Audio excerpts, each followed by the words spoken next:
Welcome to Order in the Chapel, the podcast where we take the chaos of wedding planning and turn it into a well-ordered affair.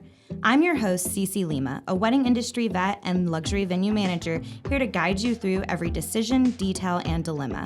I've seen it all, from the black tie-only ballrooms to the must-have biscuit bars, and I don't let chaos take the stand. At my venue, order always wins. And I'm your co-host, Colby Sandoval, a seasoned wedding planner and design expert. I fight for beauty, logic, and a flawless timeline. I don't just plan weddings, I win them.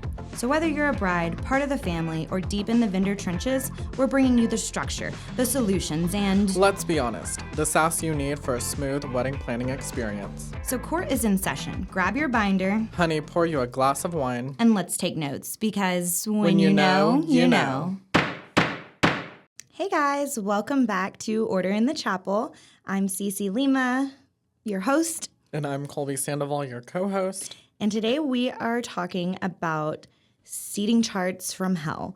The do's, the don'ts, the whys, the why would yous, kind of breaking it all down for vendors that are making them and organizing them, and clients that want them. So do you have a story that we can that you can tell everybody that's like, this was a disaster, kind of a horror story, dramatic, like, oh no?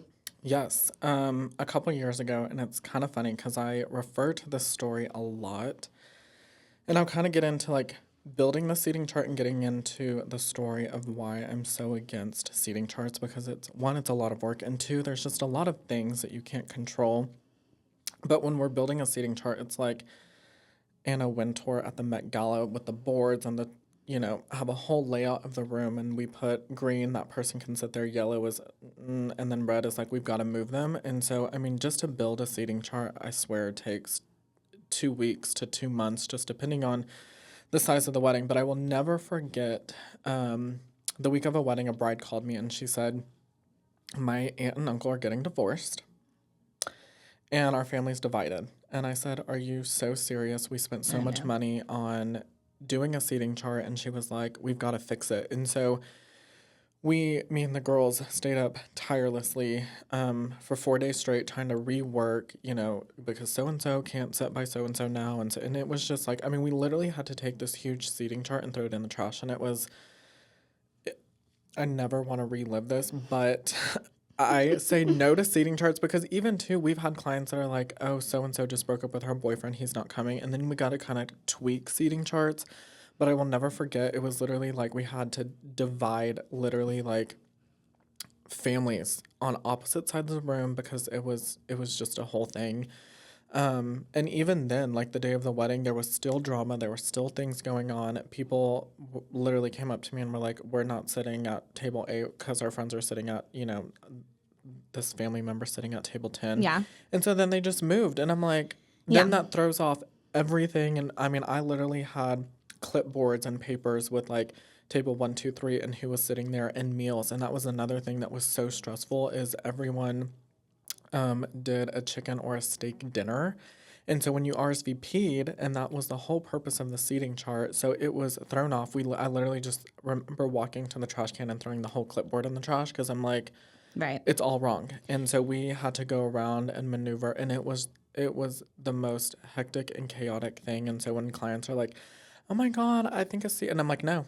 I mean, it's cute and it's pretty, but no, it's a lot of work, and people don't realize, the amount of effort and energy and meetings we have to have for a seating chart. Yeah. So to me, and, I've done so many different types of events with so many different budgets. And here's the thing. If you are getting married at, the Ritz, and you have set the tone and expectation for your wedding that it is pre-select entree, which means in the invitation you've sent out, do you want chicken, beef, vegetarian? That is a assigned, not just assigned tables, that is an assigned seating. And I can go over like the difference between the two, but your guest and your family. Are we getting married and at a like 5-star resort somewhere where guests have traveled and, flown thousands of miles, then yes, I believe that a seating chart is going to be needed, as it is part of the expectation, and it's part of the experience that you are elevating. It provides elevation to your wedding. And then also, like again, with pre-select entrees, that creates organization for your vendors. That is the purpose of that. That is for your catering crew and your serving team. And it's so important to have that if you're doing pre-select entrees. It doesn't work for you to go around for a server like a restaurant, beef, chicken, or vegetarian, each person for And 300 that's what I say. guests. I'm like, it's a wedding. It's not, I mean, we're not at Cafe J's. You know, it is a wedding, and all of this preparation has to get done before the wedding because then you waste so much time. So if your family, they're chill. I mean, I know my family is going to be the type that is going to sit where they want to sit, pull whole tables. There is a max capacity of 10 chairs at that table, but we are getting 15 up in there. Yeah. Which is fine. Like, love your family, let them be who they are and enjoy themselves at their wedding. But if you are, doing a completely different experience, then skip the drama. You don't need it. Like Colby said, it's so much drama when people are breaking up and changing things in their lives and all of that, and it adds too much stress to you. So I just say, like, are you serving caviar or are we serving hamburgers and tacos? Are we black tie or are we sundresses? And I was gonna touch on that. I think, like, for me, the invitation suite really sets the tone, because if you're sending out an invitation suite that's like 20 pieces, and it says black tie, I mean, I would expect there to be a seating chart, but if you're not going to lengths and you don't really have a dress code, you don't need a seating. You know what I mean? It's just, it's more work and it's added stress. And I'm like, when it comes to weddings, if you can weed out the stress, I am so there for that, because why add more to your plate when you don't need to? Right. Are we doing, fine china and there's a dessert fork at each table setting with glassware, or are we serving out of red Solo cups? It needs to match. It needs to match the tone of the wedding. And so, don't just skip the stress. If you don't need it, you don't need it. I do believe that you should always have reserve signs for your family, that your closest family, you want them closest to you, to the dance floor. You need, 6 to 8 reserve signs. And then just letting your family know, like, hey, you're going to be at one of the reserve tables, grab it, and usually that works out pretty well. If you are doing open seating for everybody else, my recommendation as the venue side is to just pad your chair count by like 10 to 15%, because not everybody is going to sit at exactly tables of 8.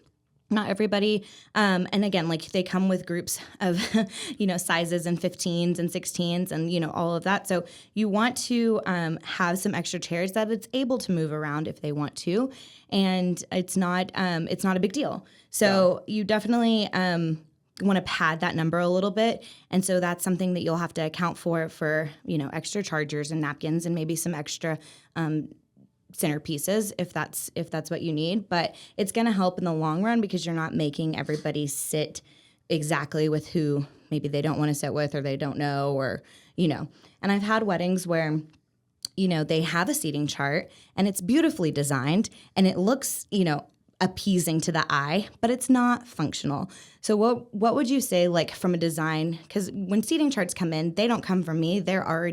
I get them from the planner.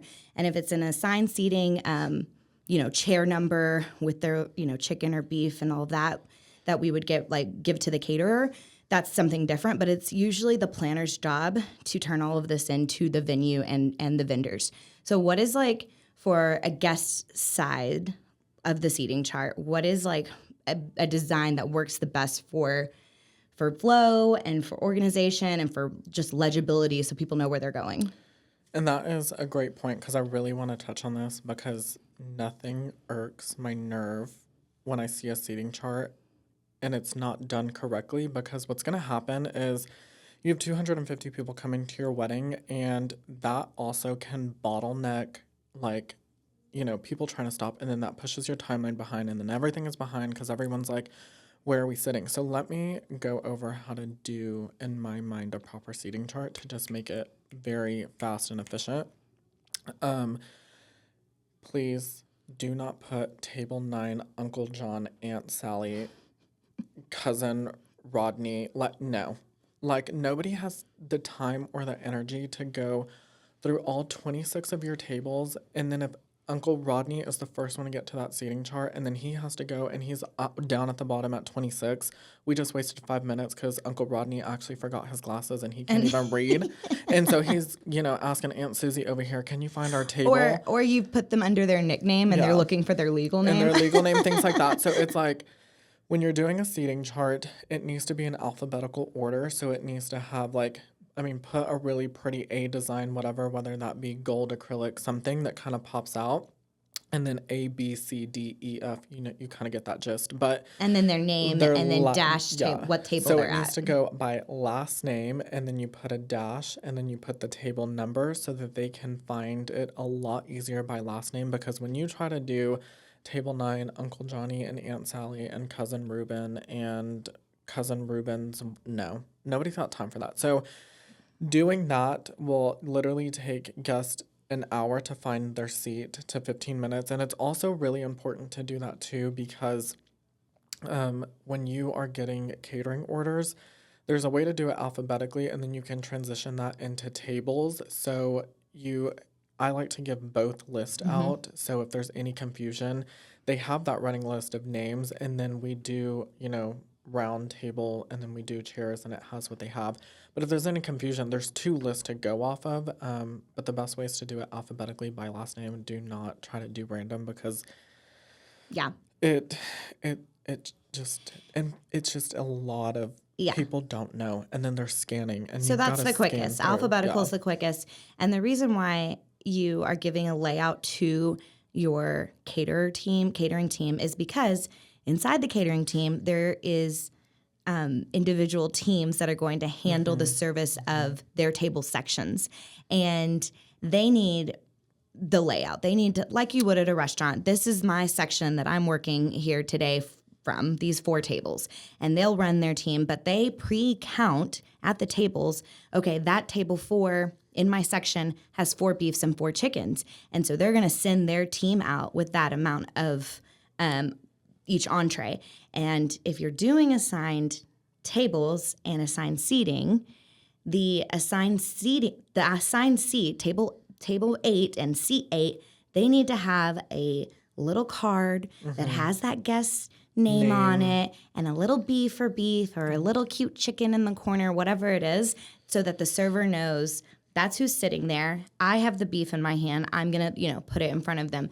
And that's going to organize, as far as pre-select entree goes, the most efficient for everybody, and get the food served hot and out to everybody in a timely manner, because nobody wants to be waiting on their dinner. And I will say, like you said, areas, so we call it zones. So when we're doing assigned seating and dinner selection, all of that, so I break it down to 4 tables per server per zone. And even one of my girls is standing in that zone with a clipboard, just making sure, because if the staff has any questions, my girls have that information. So we kind of break it up in zones because it's a little more manageable.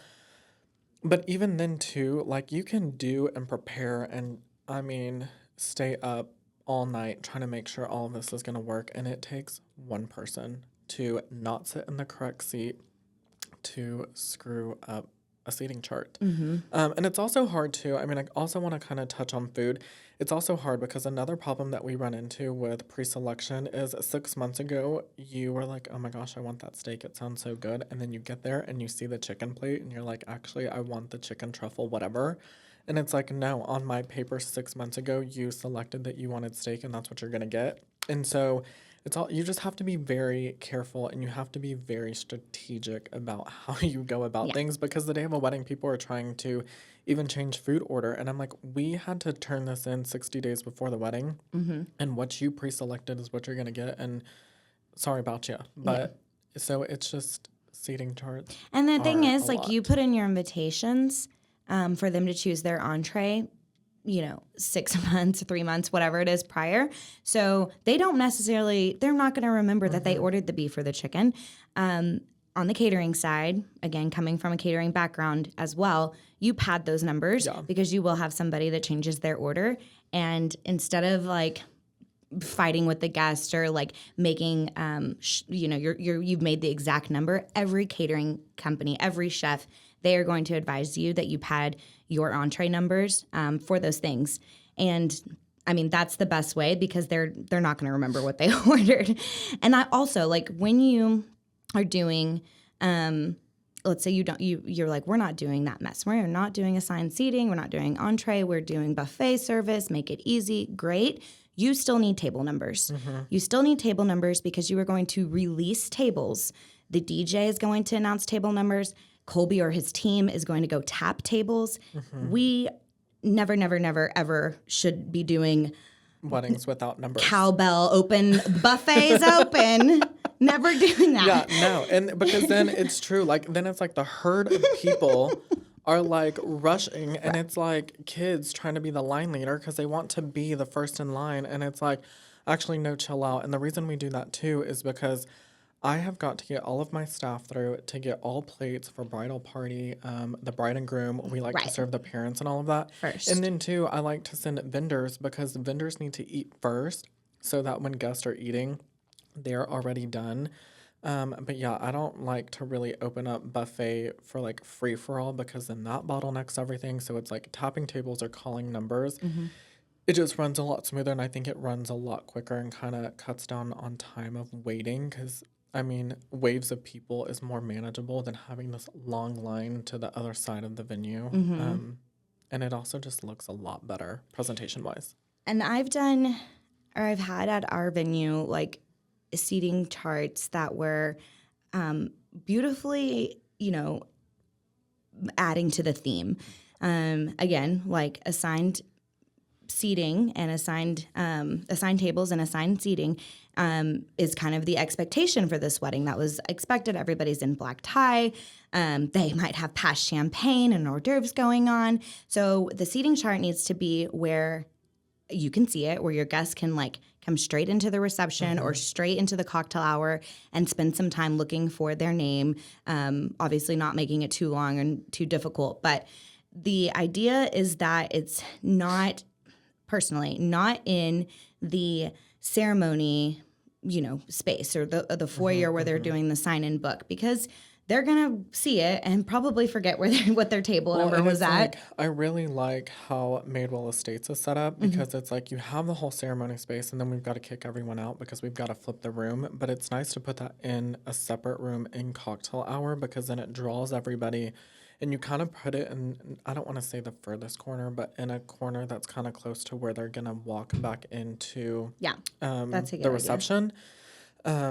Because you need guests to stop and look at that because it's not a free-for-all seating. So you need it to kind of be positioned in a place that everybody's going to be able to see it. But I really do like the way that it's set up because it's like we send guests out, they go to cocktail hour, and then by the time we let the floodgates open of everybody coming back in and then they're trying to find tables. And two, it's also good because when we're working zones and we have so many people, we have girls that are working and we're all mic'd up and it's like the wedding CIA up in there. But, guests are coming to us and they're like, hey, where's table 19? And we can be like, oh, it's far east. You have your clipboard, you have your table. right. And it's not like you're like kind of scrambling. Like, the planner should know and the planner's team should know. So that's another good execution thing is when guests are coming in, you kind of say, hey, what table are you guys sitting at? Table 5? Oh, it's that table right there. Or it's the farthest in the back over there. Everything that the coordinator does the day of the wedding is for efficiency and organization and to make things smooth sailing. And so if that means putting a girl by the seating chart to help Uncle Rodney, who forgot his glasses, to just like, oh, you're right here. Yeah. It adds a level of service, a level of kindness, and that's what you want your guests to leave with, to feel like, oh, they were just so on top of it, and they just took care of us, and they were so pleasant, and they were so nice. And that's great. That's like what you want to shoot for. You don't want the hustle and bustle. Everyone's running around. No, smiles, charm, and charm. And it's like even my girls too. There was a wedding where I was, I highly advise to not do seating charts, but there's weddings that we need them and they're appropriate. And so I even tell girls too, can we have one, I call them a walker. So if it's an older person, help walk them to their table, because don't just look at them and be like, oh, it's far west side. I mean, no, let's help the guests. Let's get them to their seat for efficiency. And it just adds that extra level of an experience, because I want every wedding that we do to not just be a wedding, but to be an overall experience of like, oh my gosh, they really thought about everything. They took care of everything. They helped me to my seat. What is the latest you have to send this to the printing company?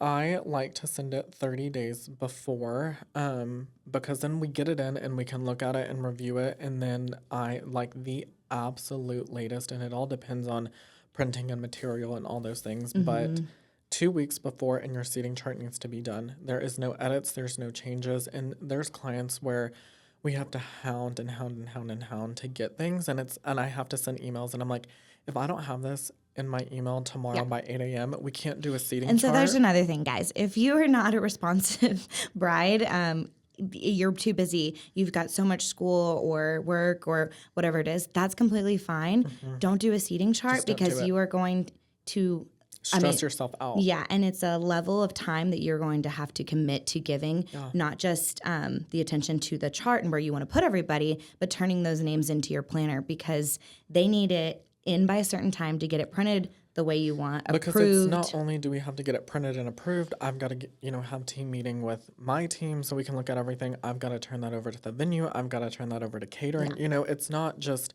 for me only. There's other people that need these lists. And so I'm like 14 days before the wedding, everything's got to be done. Everything's got to be final. There have been scenarios where we've been able to make it work, but it's like by the skin of our teeth did we get a new seating chart in like the day before. Thank God for expedited FedEx shipping. You have to check everything. These are individual names you're dealing with, spellings. I would even say go as far as like you, the bride, checked it. You send it to a family member to check, your mom, your dad, whoever it is, because they might know that you've spelt, best friend Carol whatever's name wrong. And so catch those things early. Spelling mistakes are important. And then get it to the printer. The printer company sends it back, and they should send you an approval. Yes, like that's right. That looks good. Matches the planner's list. Get signed approval on the bride. Everything checks out. And that will avoid misprints. That will avoid misspelling names. And we did. I mean, we had a sign, not that one, but we had a sign at one of my weddings that just completely left off one of I think it was the bride's sister. It was a main character in the story, and I mean, immediately fixed it though. They had to do a rush job on a reprint, but it was just something that was like, where could we have caught it? Where could we have caught this if we were checking it in all the different places? So I think, and again, like as the venue side, a lot of times we don't have the names and things. That's your wedding planner, the inner workings of your family and all of that. I can just advise like location on where you should put your seating chart, and making sure you get that if it is assigned seating, getting that table order and layout to your catering team because it's going to run so much smoother. Yeah, I agree. And I had somebody ask me, well, if we had, what is it called? Gluten-free people, vegetarian people, I would pad those numbers too, because maybe they've got a date that's coming. They didn't tell anybody they're gluten-free or dairy allergy, and just be ready for those kind of pop-up things. You said date, and this is another reason why I cannot handle seating charts, because Aunt Carol brought her best friend Jean, who flew in from New York, and it just happened to be the same weekend as your wedding, and it's like, sorry, Jean, but I don't have a seat for you because Aunt Carol didn't tell me, and it's just, or, your cousin Mia brought her boyfriend John, who, did we anticipate that? No. And then it just looks terrible when we don't have a seat for someone. So we've like got to scramble. So I would also really, really, really, really be particular and ask like, if so-and-so is dating, like, are they coming? Yes or no? Because if you say no and then they show up, it's kind of like, yes, all catering companies pad meals, but we want to make sure that, one, there's a seat and a meal for them, because we don't want them to go unnoticed. But that's another thing that we've ran into. One of the bride's aunts brought her best friend who came down that weekend, and it just so happened, and it was assigned seating, and she was like, why are there only 8 chairs? And I said, every table has 8 chairs. And she was like, well, my best friend came down and we've been friends since college. And I'm like, literally like on the mic telling my girls, oh my gosh, go get another chair. I'm running to the kitchen and just making sure. Not just another chair, another table and then setting. it's like the charger, the napkin, so there's so much that goes into all of this. Because when we're doing weddings, it's not just a chair, and like it's an extra set of silverware, another water goblet, another charger, another, they need the whole shebang because I don't want them to feel left out. And then it's like running to the kitchen and just making sure we have extra food. And I'm so thankful that all the catering companies we work with really pad food. But it's also those things that there's just people that show up that you don't expect or anticipate, or people that say they can't come because they're going on a trip and then it cancels and then they show it. And it's just, there's a lot of things that happen. And they're out of a lot of people's control, and they won't even tell you they're coming. And I they're would just say, like, hey, Pookie, we're here. And I'm like, I would say yeah. if they do tell you, and it's the day before your wedding, you still need to communicate that with your coordinator, because maybe you can get a quick, turnaround on like your a nameplate. Yeah, or whatever it is. Like you can do that quicker than reprinting a whole seating chart, so that when they get to their table whose name was on the seating chart, they do have a place. It's got their little, Because you want guests to feel included and not feel like that there was a burden that they didn't. Like we forgot you, because that's a terrible experience, and we want everyone to have the best experience. Yeah, you want them there. You love them. You welcome Carol's friend from Zumba. But that goes back to, again, like, your family. Yeah. Is your family the type that, they're not RSVPing? If they're not RSVPing, you can bet that they are probably going to show up with extra people. RSVPing is such a courtesy thing.